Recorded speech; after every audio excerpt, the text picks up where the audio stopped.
We are missionary oblates of Mary Immaculate. An international congregation of Roman Catholic priests and brothers. There are over 4,000 oblates, bringing the good news of Jesus Christ to people in over 70 countries around the world. Oblates from Ireland, Scotland, Wales and England are working with the poor in Brazil, South Africa, Australia, the Philippines and here at home. Not just the materially poor, but the poor in spirit and those on the margins of society. We are guided by the spirit of our founder, St. Eugene de Masnod, to preach the gospel to the poor.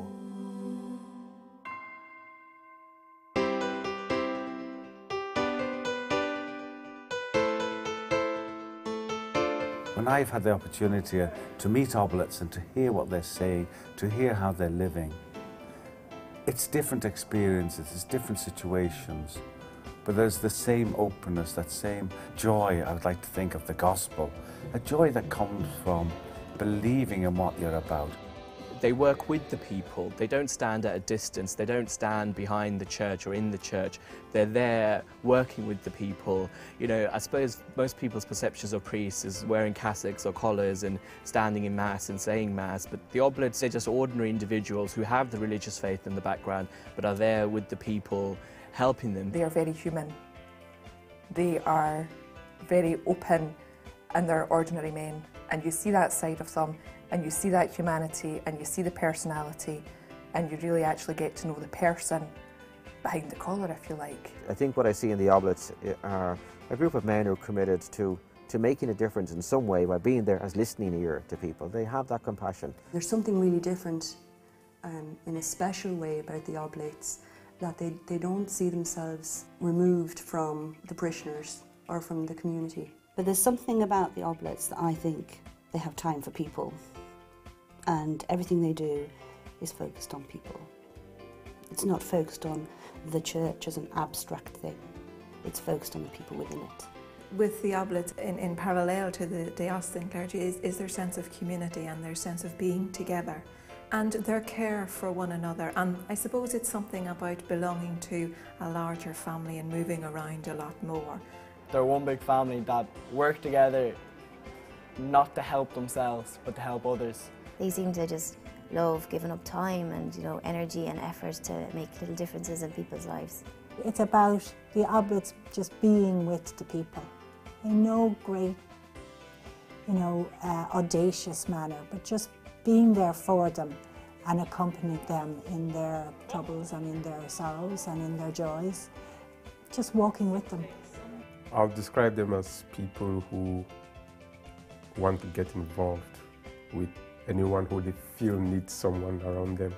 The most important word there is care, people who actually care about other people. They're not about boasting or saying what they actually do, but when you do begin to see what they do, it's unbelievable. It brings tears to your eyes. They're a very caring organisation. They're involved with a lot of missionary work. They look after the poor, teach in the schools, and they comfort people and they look after them.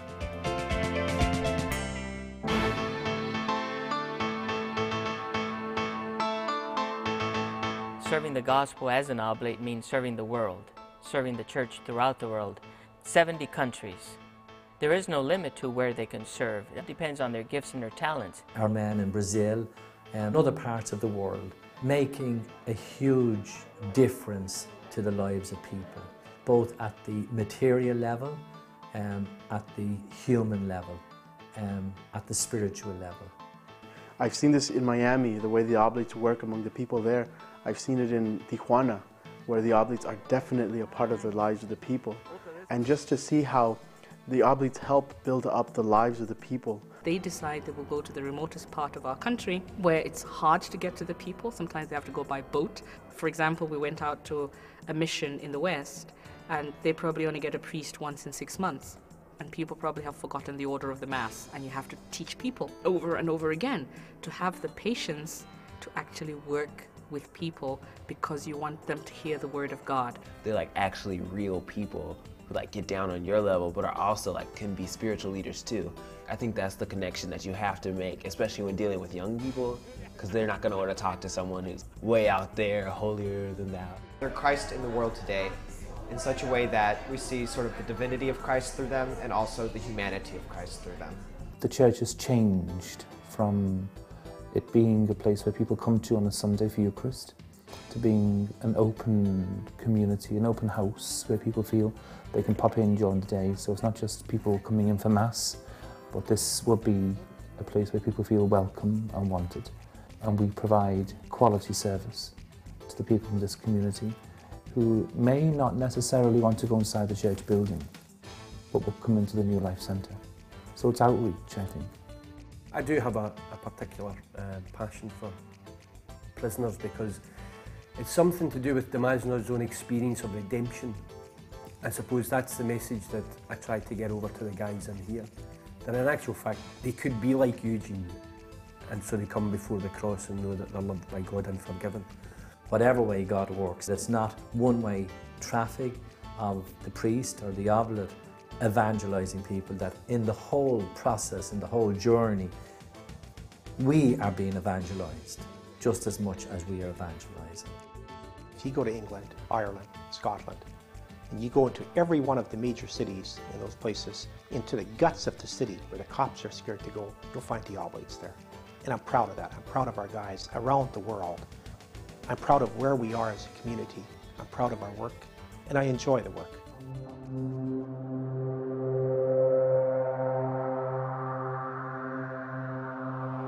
One of the fundamental, I think, issues which everybody has to address is what is the purpose of life?